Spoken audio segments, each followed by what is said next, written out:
ka-peps ko, may papakita nga pala ako sa inyo. Ayan.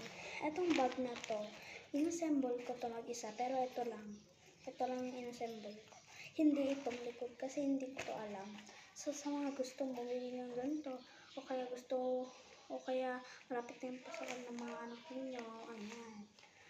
Pwede ito pang bata, kahit saan, pang high school, ganun. Kung ayaw nila ng ganito, huwag silang bumili. Kung may kasama na nga palang ganito, ayan. Pwede mo din itong pang alis. Tignan mo.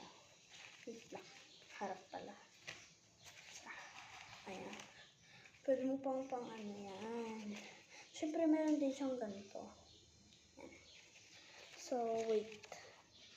Natin yung laman niya. So, ito yung laman niya. Ayan. Ayan. Naman natin to. Yung laman niya, meron din siya paglalagyan sa ito. Ayan. Sa baba niya.